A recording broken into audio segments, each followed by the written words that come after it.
तारातरा मठ की स्थापना से पूर्व जो जैतपुरी जी महाराज ने तपस्या करी उसका नाम गोमरख धाम है। उसका गोमरख धाम इसलिए पड़ा कि वहाँ गोम ऋषि नाम के आदि अनादि सकाल से तपस्या करते हुए एक संत महात्मा है और वो जैतपुरी जी महाराज को मिले। जैतपुरी जी महाराज ने जब वहाँ साधना शुरू की तो गोम ऋषि प्रकट होकर के उनको कहा कि आप और हम दोनों समकालीन संत हैं, जन्म जन्मों तक आपने भी भक्ति की, आप जब भी मानव देह लेकर के संसार में आए तो संत रूप में आपने भजन किया और मैंने इस शरीर को यथावत योग बल पर रखा है। तो आपकी तपस्थली यहाँ मैं ज़्यादा समय देता था, आपकी तपस्थली यहाँ से थोड़ी सी आगे है। तब तारातरा मठ के यहाँ उन्होंने बताए गुण बताए कि वहाँ गायों के बाड़े हैं, गायों के बाड़े में खेजड़ा जाटी का पेड़ जिसको अपन समी वृक्ष कहते हैं, समी वृक्ष से 2.5 कदम दक्षिण दिशा में नाप करके आप खोदते जाना, थकना मत और रुकना मत, अंततः आपका एक चेतन धूना मिलेगा। तो जैतपुरी जी बाबा जी अपने भक्तों के साथ दूसरे दिन यहाँ आए, जबकि जैतपुरी जी बाबा जी इस क्षेत्र के नहीं थे। तो पूछा कि यहाँ गायों के बाड़े हैं, बछड़ों का बाड़ा, वही पेड़, जो गुण सारे बताए थे, जो लक्षण सारे बताए थे गोम ऋषि महाराज ने, वो सारे यहाँ मिले। तो फिर खोदते गए तो अंततः तारातरा मठ का जो आदि धूना था जैतपुरी जी महाराज का वो मिला और वह चेतन धूना मिला। आज भी वो चेतन धूना है। तो हमारा जो उद्गम स्थल है वो गोमरख धाम है। वहाँ भी तारातरा मठ का पूजा अर्चना और गोम ऋषि के धूना, जैतपुरी जी महाराज का धूना, जैतपुरी महाराज की गुफा आदि हैं। लोग वहाँ भी दर्शन करने जाते हैं। बहुत सुरम्य और एक प्राकृतिक स्थान है वो। गोमरख धाम तारातरा से 6 किलोमीटर दूर जो स्थान है वो एक तपस्वियों की जगह है और वहाँ पर सिद्ध पुरुषों का आज भी विद्यमान ऐसा है। कई लोगों ने आज रात्रि कालीन में जब पूनम का दिन होता है तो वहाँ ज्योतें जलती हुई देखी है और वहाँ भव्य मेले लगते हैं।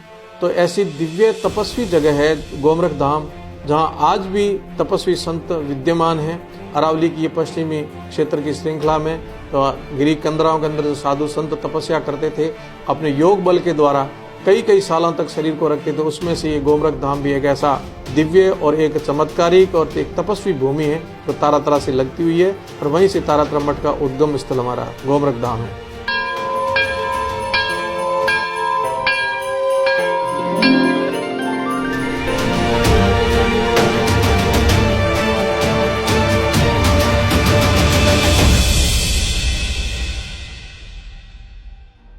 तारातरा मठ की संन्यास्त परंपरा आदि गुरु शंकराचार्य जी महाराज द्वारा स्थापित 10 नाम संन्यास से हैं और हम पूरी नामा है, हमारे श्रृंगेरी मठ है और उसी की शाखा के अंतर्गत हमारा चौटन मठ में डूंगरपुरी जी महाराज बहुत उच्च कोटि के सिद्ध साधक और तपस्वी योगी पुरुष हुए।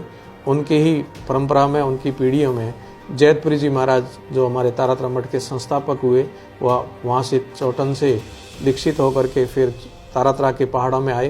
पहाड़ों में वहाँ ऊपर सुदूर जंगल के अंदर, एकदम सघन जंगल के अंदर छोटी सी गुफा के अंदर तपस्या शुरू की और एक सिद्ध पुरुष ने उन्हें दर्शन दिया और उन्हें अवगत कराया कि आप जन्म जन्मों से सिद्ध पुरुष हो, योगी पुरुष हो और आपकी जो तपस्थली है यहाँ से थोड़ी सी आगे है।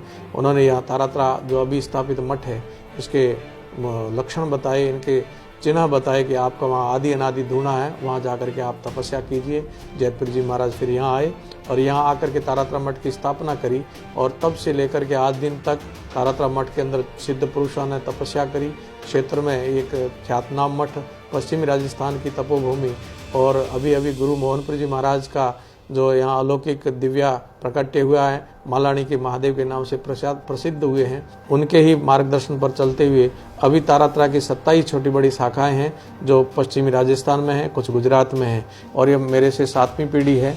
तो जितने भी सिद्ध पुरुष हुए यहाँ गादी पर विराजमान हुए सभी के सभी सिद्ध पुरुष हुए और कोई न कोई अलौकिक शक्ति यहाँ दे करके तारातरा मठ के विकास में, ग्रामीण क्षेत्र में धर्म के लिए और संस्कृति के लिए, देश के लिए उन्होंने अपनी योगदान दिया। तो ये परंपरा आदि शंकराचार्य जी से लेकर के आज दिन तक संन्यस्त परंपरा है और उस परंपरा का निर्वहन करने के लिए तारातरा मठ पश्चिमी राजस्थान में धर्म की ध्वजा फहराने के लिए, धार्मिक कार्यक्रम करने के लिए, सामंजस्य करने के लिए, समन्वय करने के लिए और समरसता विशेष रूप से हमारा मठ का विशेष प्रतीकात्मक और विशेष संदेश है। छुआछूत, जाति पात इससे ऊपर उठ करके धर्म का काम करना।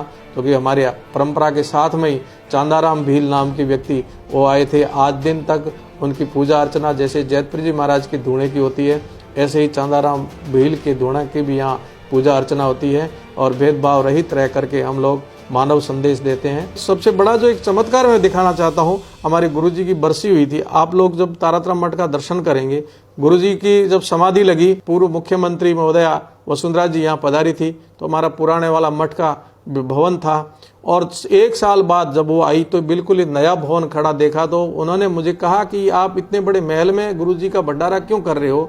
तो मैंने उनसे निवेदन किया कि आपको आपकी अवगत कराऊं माननीय मुख्यमंत्री जी कि ये जगह वही है पर भवन बदल गया है।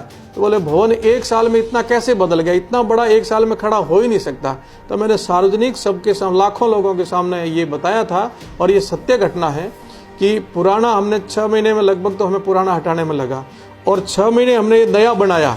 और इसमें भी चमत्कार करने योग्य बात ये थी कि एक ही कारीगर से बनवाया, कोई आर्किटेक्ट नहीं, कोई इंजीनियर नहीं, कोई डिजाइनर नहीं आया। जैसा गुरु महाराज ने हुक्म दिया, जैसी कल्पना हमारी बनती गई, ऐसे ऐसे साकार वो करते गए। तो मुझे ऐसा लगता है कि ये अलौकिक शक्ति जो थी, उसकी शक्ति के कारण इतना बड़ा भवन 12 महीने में पुराना हटा करके नया बना लेना, और वो भी मिस्त्री जिसको कहते हैं, कारीगर जिसको कहते हैं, वो एक ही था। खाखू नाम का मेघवाल परिवार से, वो आज भी हमारे यहाँ लगा हुआ, और कोई बहुत बड़ा डिग्रीधारी वो भी नहीं था, हम भी नहीं थे इस विषय में जानते थे, पर जो हमें अच्छा लगा, आज लोग कहते हैं कि मठ बहुत अच्छा बना है। बस यही तारातरा मठ का संक्षिप्त में आपसे निवेदन करना चाहता हूँ कि पश्चिमी राजस्थान की बहुत बड़ी एक धार्मिक, सार्वजनिक एवं सेवा की संस्था है। आप भी आइए, एक बार दर्शन करके जाएं।